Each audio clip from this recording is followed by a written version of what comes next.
Good morning, one and all. Before starting the session, I request everyone to stand up at the places for the national song.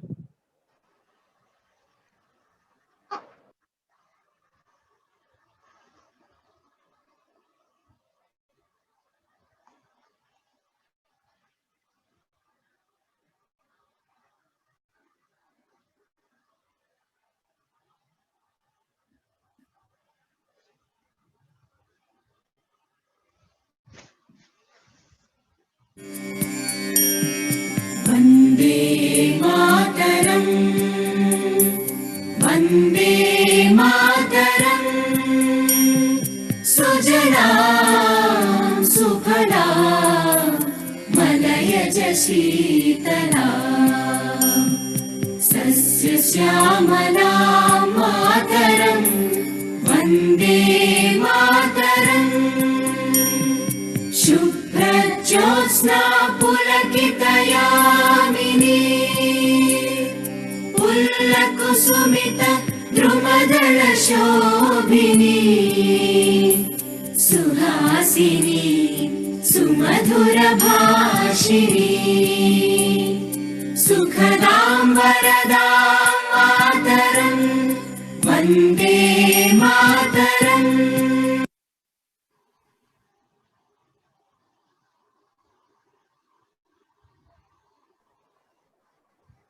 You can now be seated, guys. I'm Khyati Lekha from Geetam Deemed to be University, a team member of GUSAC, Geetam University Science and Activity Center. I heartily welcome you all to the Envision 2030 National Youth Convention. Let's get started with the session. Today, we have Mr. Sri Ayush Goswami to address this session. Now let me take up the session with the introduction of the speakers. Mr. Ayush Goswami, Indian Global Youth Young Leader, is the Associate Executive Officer at Phoenix Global, an EdTech revolution that has been making impact in transforming Indian education. He is one of the 17 selects across the India for Young Leader Program at Indian Global, an MBA from IIM Ranchi and an EC engineer from SRM Ghaziabad. He has previously served in the executive board of Phoenix Global before assuming Chief Administrative Office in June 2020. Mr. Goswami is an avid public speaker, successful entrepreneur, researcher, and a youth delegate. He published research papers in reputed international journals with high impact factors having ISSN recognition. Mr. Goswami has corporate stint in top MNCs including ICICI, Lombard, and TCS Digital. Now, I would like Mr. Ayush Goswami to take up the session. Sure. Thanks a lot, Khyati, for the wonderful introduction. And I'm really humbled enough to hear that. And good morning, everyone. I would like to take up this opportunity, to welcome Professor Murthy and Mr. Rakas Sudhakar as the guests, and to thank, Charaivati and Vivekanand Kendra and all the organizers of Envision 2013 to arrange this session to commemorate, one of the greatest person in the country has produced on this landmark month of January, in which, 12th of this month in 1863, Narayan was born. And, his journey from Narayan to Swami Vivekanand is not only inspirational, but also lays down the fundamental by which one should put forward his life, life of self-purity and serving the community at the best possible extent one can ever do.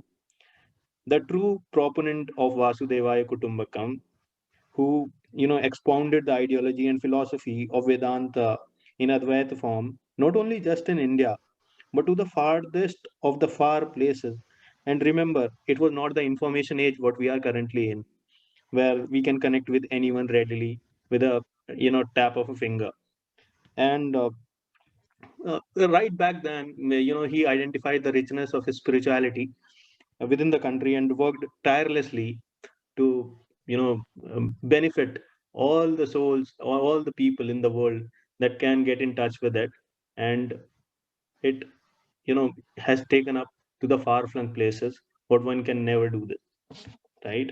So I will like to talk about few qualities of his, right, that we as a youth that can take it up and learn from the life, from what he had lived, and inspire others by leading, at least trying to be the way how he was, right? So, one greatest quality what I admire, or what you people also will be resonating with him, is the courage what he was having, right? So back then, during the days, traveling overseas was considered as a sin, right? People do not go, and traveling at that instance, he took it up, and he was just spreading the wisdom, not just to India but outside as well.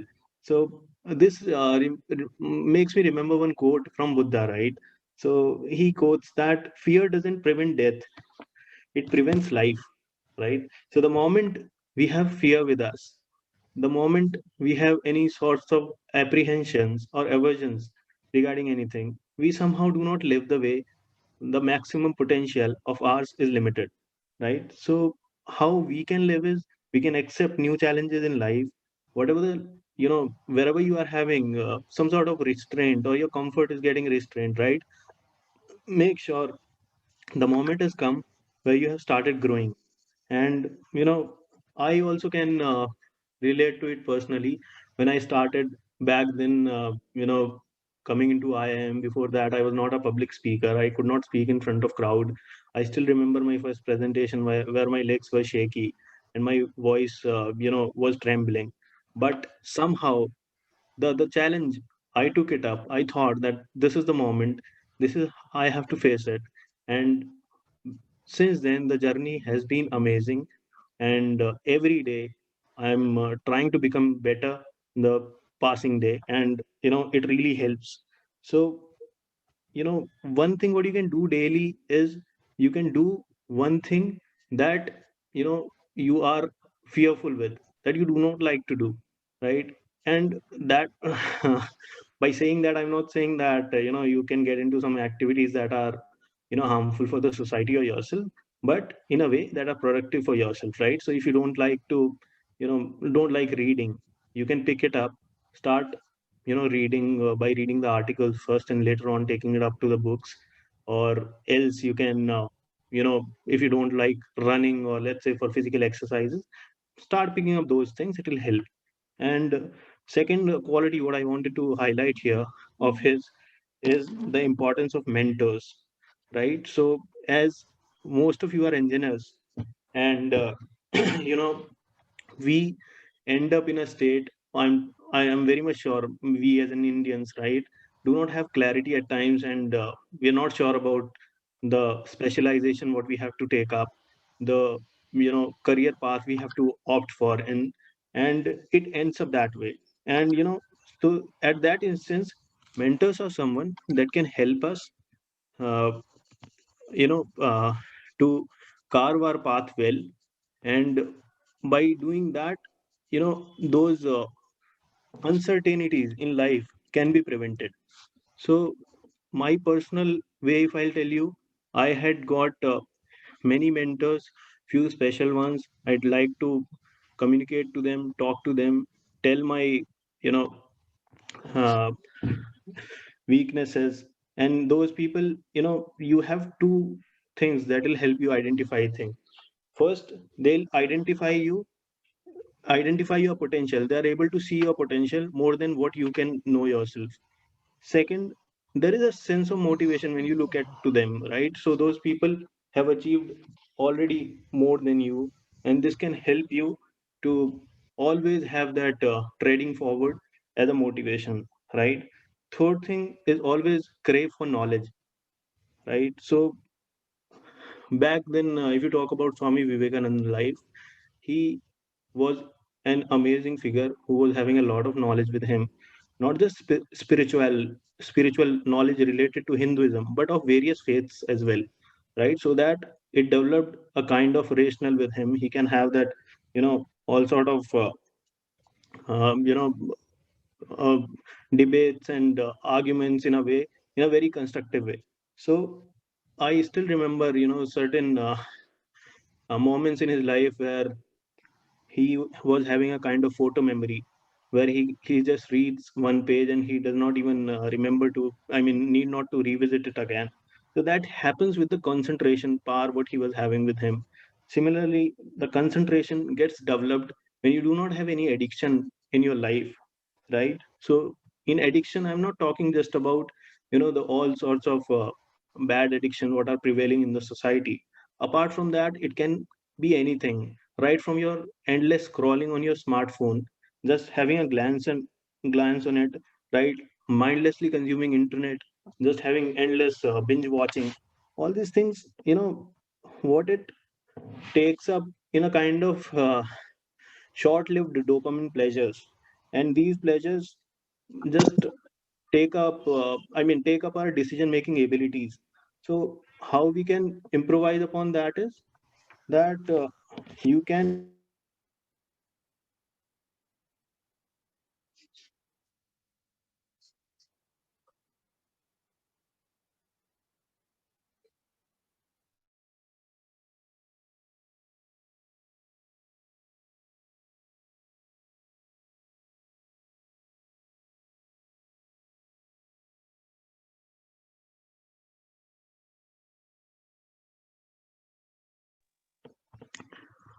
am I audible now? All right, thank you so much. So, I was talking about developing the consciousness in that way. So, how I do it personally, right? Start taking up. I do read books a lot. So every month there is one book of my genre, that is where my career path is technology, and apart from that, one abstract one, that is it. It could be anywhere across, right? Where I have not been into. It could be genome mutation. It could be warfare strategy, right? What it does is it instills the confidence to learn new things, because those are the uncharted territories where I have never been, and it develops a kind of diversity in your perspective. So once you have it, the kind of scope of your learning, that's how we learn in MBA also. And a problem that is a financial problem could have multiple facets. It could be a problem because of human resource as well, right? So you'll have your perspective build up if you read a lot, right? So that's how you can get yourself going on. Also, one thing, what you people can develop yourself is the power of ritual, right? So great people, they did not become great in single day. They have years of practice. They do a lot of let's take the case of Swami Vivekananda itself, right? So endless meditations for years, right? They were constantly onto it. Then only they are in a stage where we are still talking about him here, right? So self cultivation is something what you can try, as mentioned by Confucius also. And our Eastern philosophy is very rich, right? So there are various great leaders to follow upon. So he mentioned that the power of rituals, by taking every defined task every day in a day, creating rituals will help to instill a lot of discipline in one's life. And also every day you become better by doing them, right? And what most of the people are missing these days is reading of scriptures, that our ancient texts have richness, right? So if you go to Upanishads, they offer brilliant way of life, how one should lead, and all the life problems you can find into that. And this helps in just putting your life in the right direction. So if you want to know the richness of Hinduism, you can explore reading about the six darshans of Hinduism, that are Sankhya, Yoga, Nyaya, Vaisheshika, Mimamsa, and Vedanta, right? Everyone has, each one of it has brilliantly captured that how the Hinduism could have the variety and richness in telling about who we are, what is the purpose, and how the ideology is you know same but yet so unique.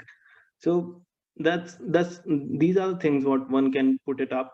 Apart from that, one should always practice the purity of thoughts, right? One could remember the face of Swami Vivekanand.